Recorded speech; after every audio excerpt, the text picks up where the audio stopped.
I'm Cass, a holistic practitioner and all-around weirdo. Join me as we explore the ultimate final frontier. Welcome to Cosmic Cowboy roaming the Weird West. Saddle up, y'all. So I just wanted to come on and basically start from the beginning kind of thing, rather than launching straight out into the middle of everything like I did with the previous episode. I kind of wanted to talk about belief, and belief as a being, perhaps, or as like a super consciousness, I guess maybe would be a better way to put it. The whole reason I got into all of this weird shit is simply because I decided I wanted to try believing things just to see how they worked. And that's kind of a big fundamental principle in my life, is just trying beliefs on and seeing what happens when you believe in those things. And, you know, if they don't vibe with me, then I drop them and move on to the next thing. And this has kind of been a theme of my life basically since I was a kid. I was very into religion as a child, like not necessarily church going, but like the idea of belief, and it was something that was of a concern to me. I have family members who are, you know, born again Christians, that if you don't get baptized and believe, you're gonna go to hell type thing. So there was like definitely some eternal fear there. But that doesn't really vibe with who I am. And so, you know, I tried out being Mormon for a couple of years. That was an experience. I even tried starting my own church at one point. I don't know what I was hoping to accomplish. It didn't get very far. I think I made a Wikipedia page for it and that was it. And yeah, throughout my whole life it's just been kind of hopping from one belief to the next and never really staying with anything, but still having a belief in something, I guess. And as I got out of university, when I was in university I was very agnostic, like I didn't really think the belief mattered at all. And then I got out of university and was really struggling with mental health and really trying to not kill myself basically every day for 5 years. I don't really know how I did it. I think a lot of it had to do with the fact that I have a dog that I love a lot. But I came across Manuel Swedenborg was kind of the first touchstone for this sort of idea of like, what if we externalize issues like mental health and believe in the externalization and the characterization of that externalization, and then treat it as that. And I definitely want to do an episode later on Swedenborg and the results from that style of externalizing therapy, I guess you could call it maybe. And yeah, so that was kind of how I moved through a lot of the stuff that I was dealing with. And that really led me to, like, the trying on beliefs things also led me to, when I joined the school to be an animal sports therapist, that's now what I do. I wanted to do just massage, but there was a lot of holistic modalities that we had to try out and like show that we were trying them out in our work. And so I gave those a shot and they worked. And so I basically couldn't figure out why they were working, but I was like, okay, if it's gonna work, then I'm gonna believe in it to some extent. I did do a deep dive into why it was working, and definitely learned a lot in that area, because there's a fair bit of science for holistic modalities. It's just not well known, nor is it widely shared.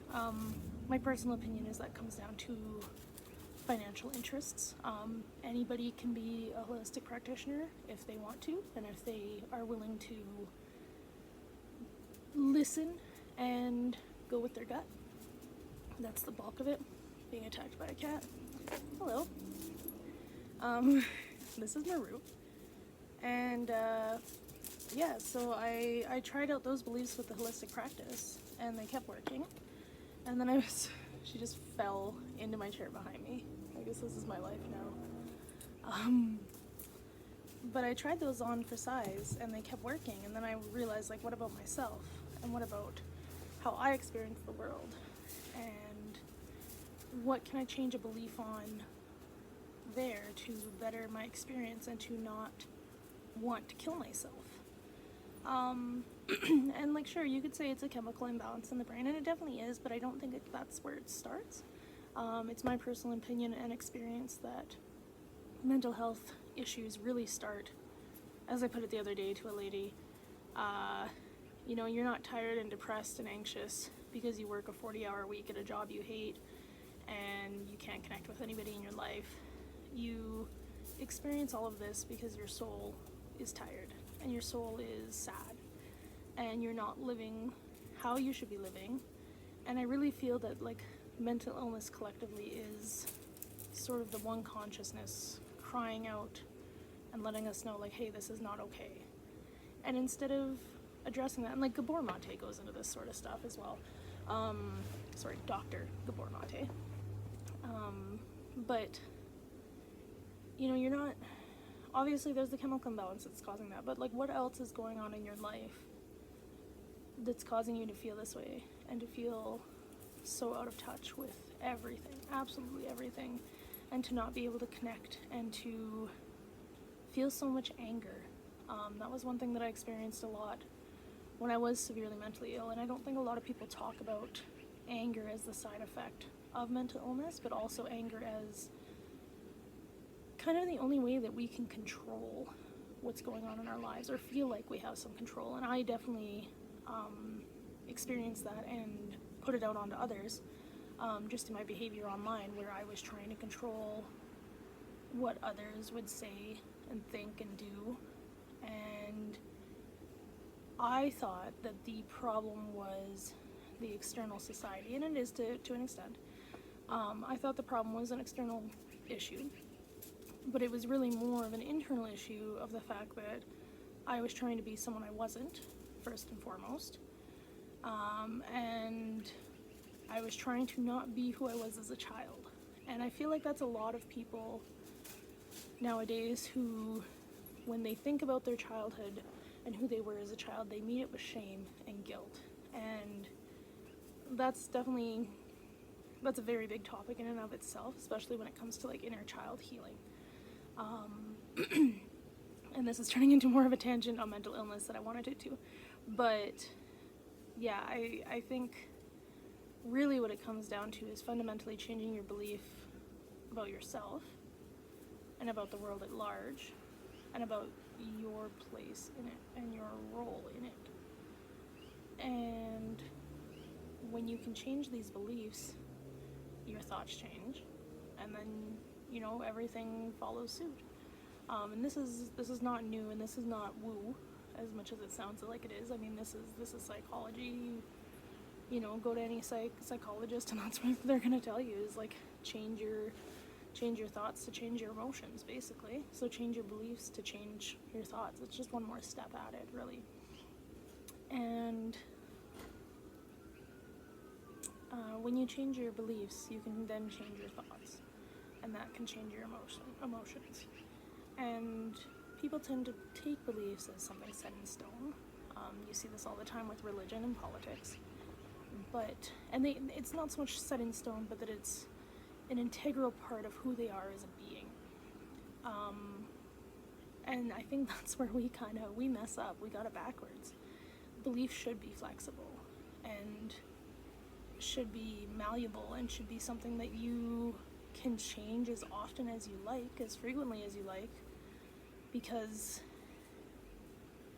in one sense it doesn't matter. Like, it doesn't hurt anyone. And if you notice that things stemming from your beliefs are starting to hurt someone, then you should probably take a look at what the hell you're believing in and maybe change it, because like there's really no justifiable reason to be hurting others, with the exception of self-defense. But go back to belief in the woo, I guess, and belief in the paranormal, and how I think spirituality and spiritual belief is something that we need, and you can define that as however you want. That doesn't have to be a belief in God. It could be a belief in fairies or elementals or angels, or simply a belief in your creative abilities. But also like belief in the paranormal as a whole as something more to rekindle the magic, I guess, of existence. Because like when you can walk through a forest and you only see trees, it's pretty boring. But when you can walk through a forest and, you know, think about the mycelial network, for instance, and believe that the trees are interconnected, and this is, again, scientific fact, you know, that the leaves are capable, the trees are capable of perceiving you and communicating with other trees about you, and other plants are capable of sensing this mycelial network, and animals, and you know, you start to see things on a much deeper level and a much more magical level. And there's a great quote by Alan Watts, and I can't remember it exactly, but it has to do with we shouldn't take things so seriously, but we should take play seriously. And not that the belief in the, you know, consciousness of the forest is something to be taken seriously as complete fact, but rather that play is an integral part that we are missing in our lives, and that sort of aspect of make-believe is beneficial to us in ways that I don't think we fully comprehend yet. But the happiest people I know are probably classed as like the craziest people, and the most like heart-aligned folks that I know are the people who believe in the wildest stuff. And that's what it really comes down to, again, with the mental illness and, like, you know, living in line with your soul, is that if you're believing in something beyond yourself and believing that you can have an impact in it, and believing that you are inherently, I hate to use the word divine, but I guess that's what I'm going to go with, believing that you're inherently divine and you have a purpose that you're put on this planet for, aligning yourself to what you believe about yourself, just, it takes away the nihilism of life, in a way, because then you're moving with purpose, you're moving with action, and with that belief, I mean, you can take it as far as you want.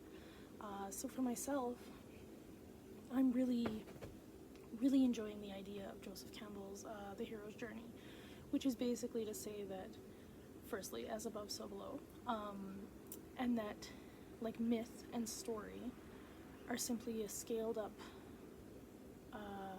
version of what we live through, and that we live through these heroic journeys of coming into our true power and who we're supposed to be, and overcoming huge, seemingly insurmountable obstacles, and then coming out victorious eventually, unless it's a Greek tragedy and then everybody dies.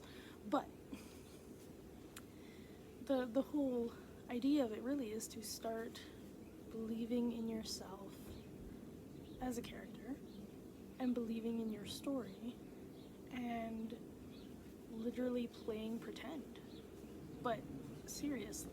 This is a really an oversimplification of what I've done to overcome wanting to throw myself in front of a train every single day at work and having to, like, almost physically fight myself not to.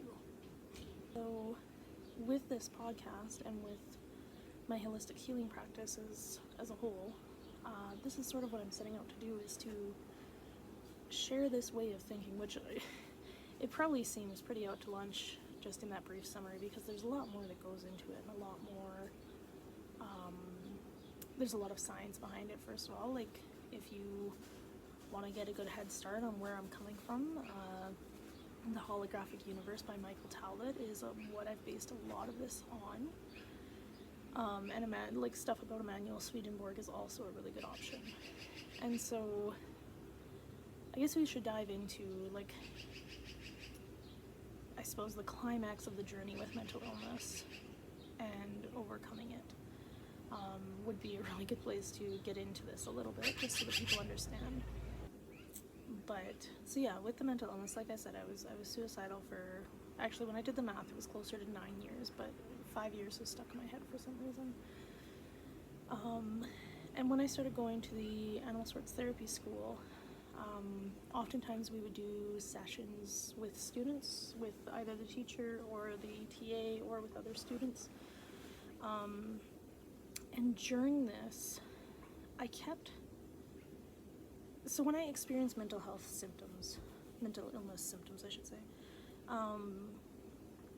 I tend to have a visualization that goes with them. So for instance, when I'm having an anxiety attack, I often feel / see / experience sort of like spikes coming out of my back, like I'm like Sonic the Hedgehog or something. Like Sonic is morphing out of my body. And when that happens, like, it's a very terrifying feeling. Like, it genuinely feels like I'm turning into this thing that isn't human. And a lot of times when I feel this, like, that's what I'm conscious of feeling, and then other things happen during that panic attack that I wasn't even conscious of. You know, like, oftentimes, like, flying into a rage, or like sobbing uncontrollably, stuff like that. Like, I would just completely disassociate, but like what I would be experiencing is this sort of transformation.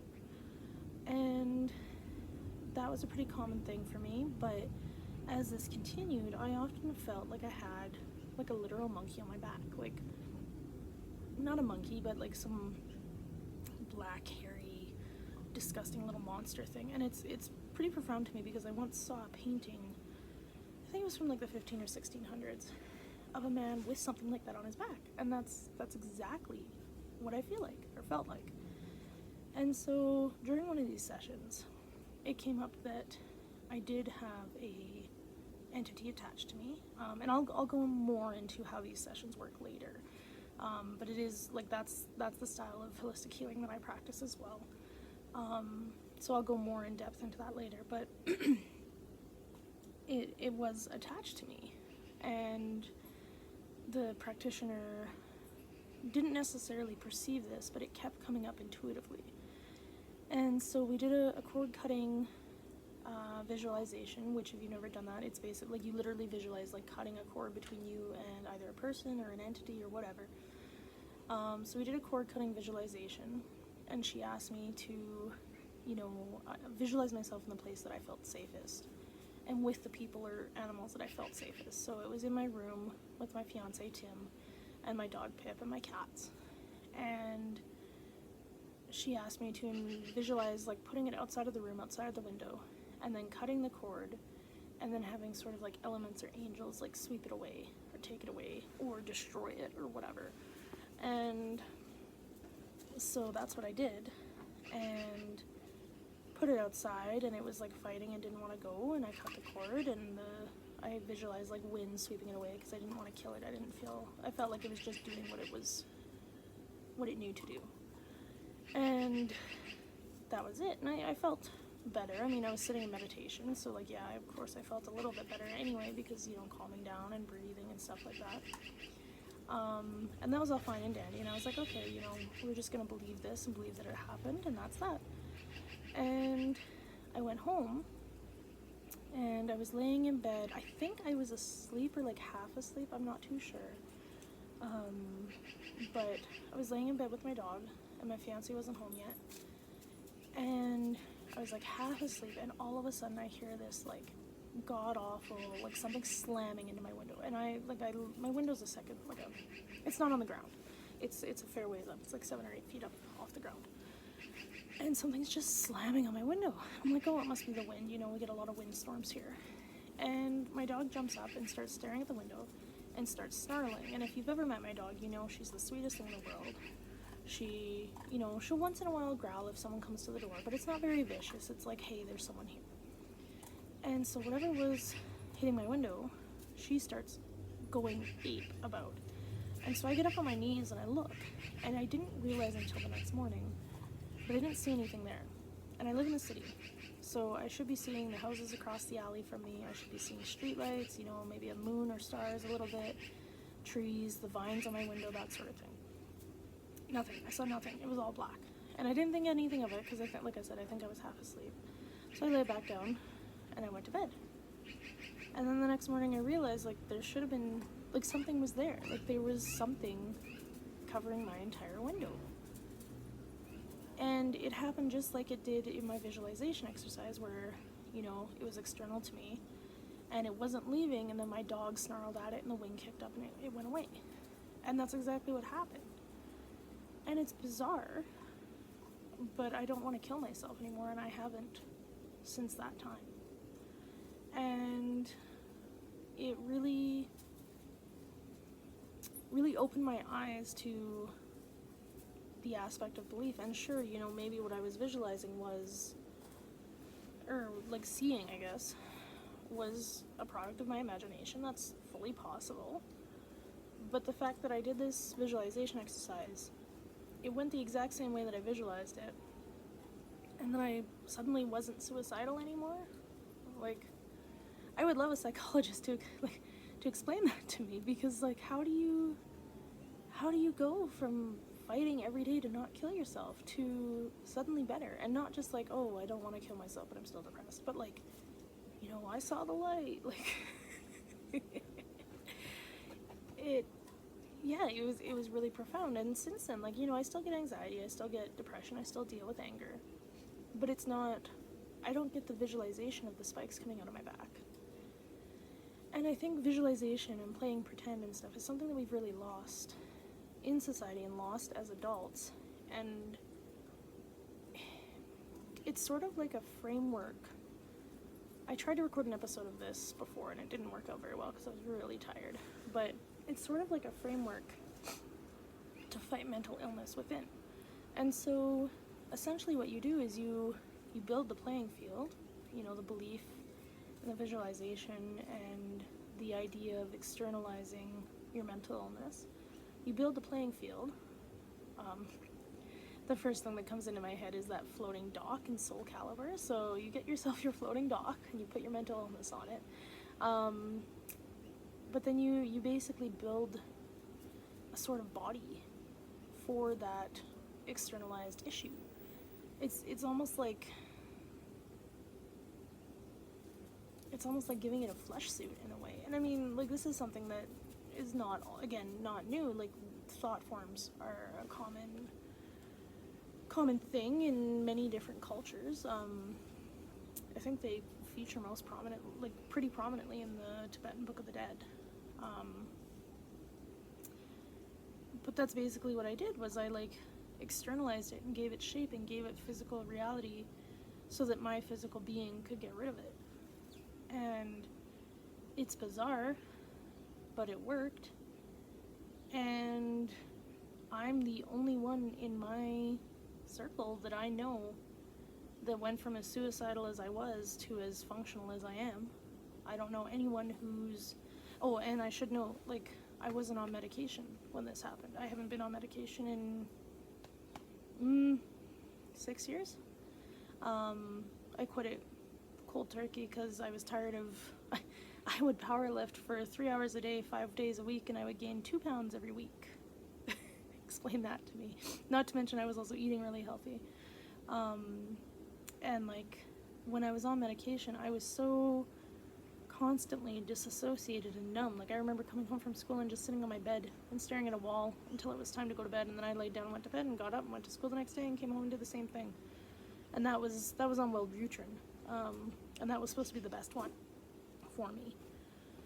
And that's not, everyone's journey is their own. I'm not going to tell someone to quit their medication.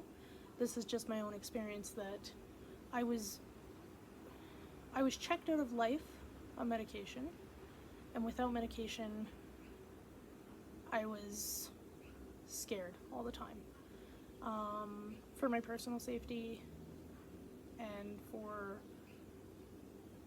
just disassociating and maybe doing something that I didn't want to do or wasn't aware of doing or something like that. And so everyone's journey is their own, but in the general scheme of things, like, I don't know a single person, I don't know anyone who's quit medication like I have. I don't know anyone who's overcome mental illness like I have. I don't, like, any of the people I know who were struggling as much as I was at that point in time are maybe struggling a little bit less because they've gotten some of their lives together, like they're maybe working and, making decent money, so that's like one stress off of them, or they're in a much more severe situation. But no one got better, if that makes sense. Like, I'm the most functional person I know, outside of like super successful business people. I'm the most functional person I know who still quote unquote lives with mental illness, because it still is something that I deal with here and there. Anxiety is a big thing. I had a lot of anxiety about filming this and about new things in general, but that's not abnormal. Like, you should feel anxious when you're starting something new. And that's another thing that I don't think a lot of people realize is, like, you can't feel good all the time. And I mean, you certainly can feel numb all the time, but that's no fun. And so this just like aspect of exploring belief and trying it out to see where it gets me has been absolutely phenomenal. And it's opened me up to so many more things that I didn't even think were possible. Paranormal experiences that I've had, people that I've met, just, following synchronicities is a great example. I never would have considered that would be a thing to do back in the day. And when I did start sort of being aware of it, I really thought it was a crock of shit. And now, like, when I start getting synchronicities, I just keep following them. And that led me to starting businesses and expanding into other business areas and meeting a whole ton of people that I wouldn't have met if I didn't just decide to follow that one synchronicity that day that happened to happen. And like, all that is just a belief in the fact that coincidences have meaning. And it's been phenomenal because all of these beliefs have led me to so many marvelous things. But people get mad that I believe things like this. And, people I've had, I wouldn't necessarily call them friends, but people I know through friends, I've had them accuse me of being schizophrenic. I've had people who just don't want anything to do with me anymore because I look crazy, and that's fine. Like, that's their own prerogative. It's not a big deal. I mean, it is a big deal because it kind of sucks because, like, I kind of consider myself a very flexible person when it comes to tolerance, much more than I used to be. But it's led to people don't have tolerance for others believing differently than they do nowadays. I mean, that's an obvious thing, and there's more to that for sure. And I think that's been done on purpose.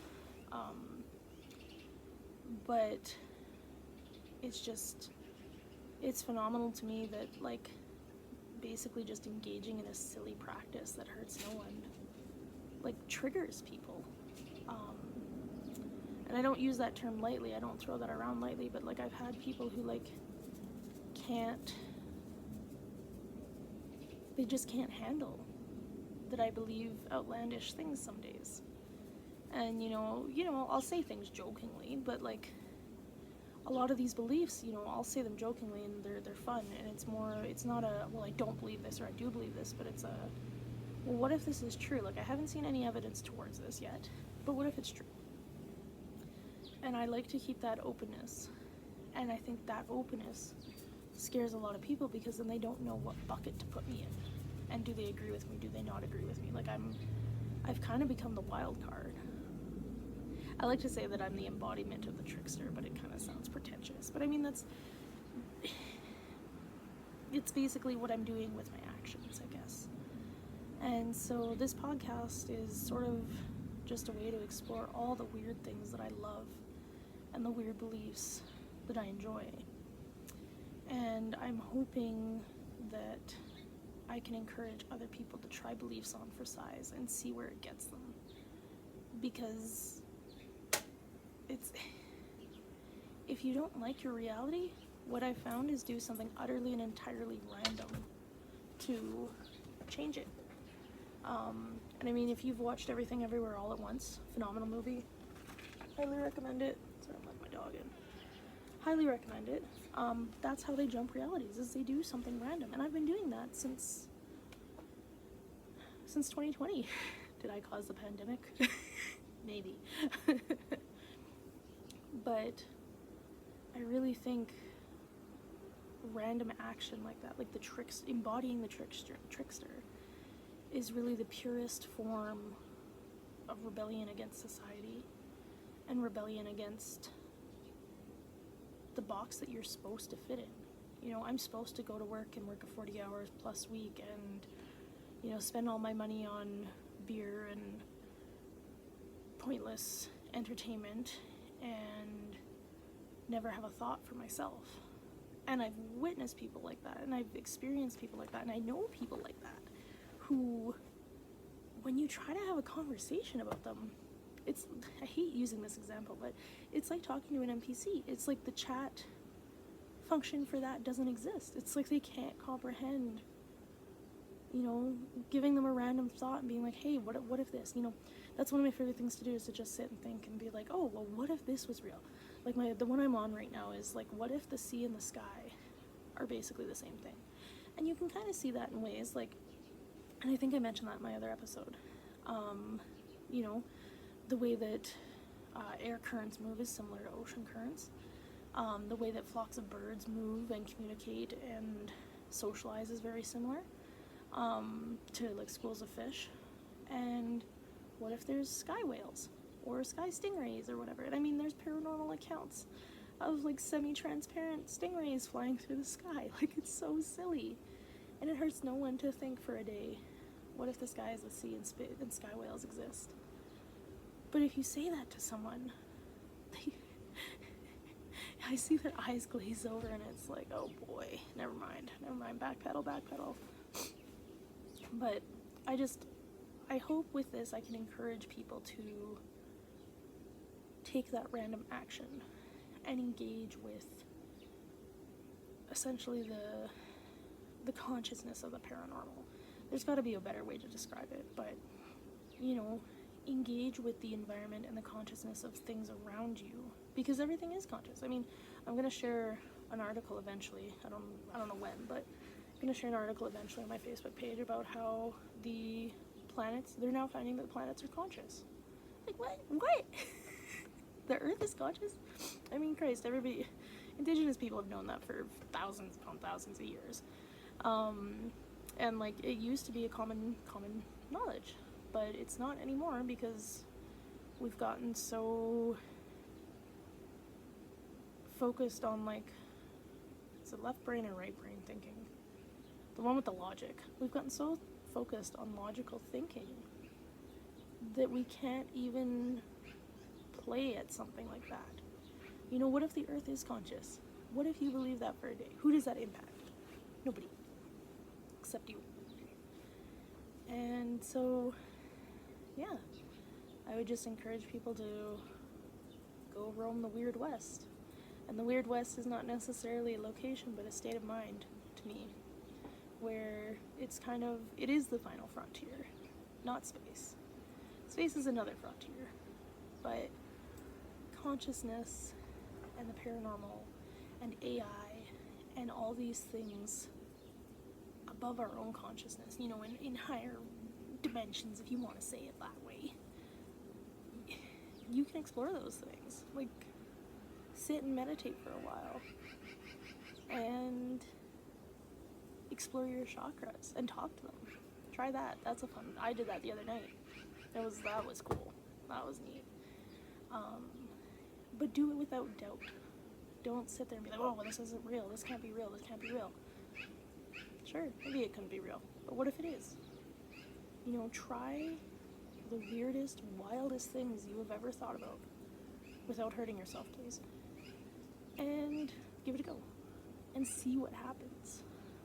Because that's how you get to the Weird West. And that's how you get to be a cosmic cowboy. Yeehaw. Anyway, I'm glad that I redid this one because this is a topic that I'm very passionate about. And I would love more people to discuss it with because I'm pretty sure my poor fiance is exhausted from me constantly coming to him with these bananas thoughts. If you want to get in touch with me, you can find me at Pivot Holistic Healing on Facebook and Instagram. That's PIVOT. I also do my Animal Sports Therapy. It's EQUOS Therapy Alberta.ca for the website, and Equus Therapy Alberta, same spelling, on Instagram and Facebook. You can reach out and touch base with me there. And if you're in the Calgary area, I have a energy healing with animals workshop coming up January 10th at the Spirit Within. So if you'd like to join me there, you can check out the Facebook for Equus, and that event is there. Other than that, stay weird. Love y'all.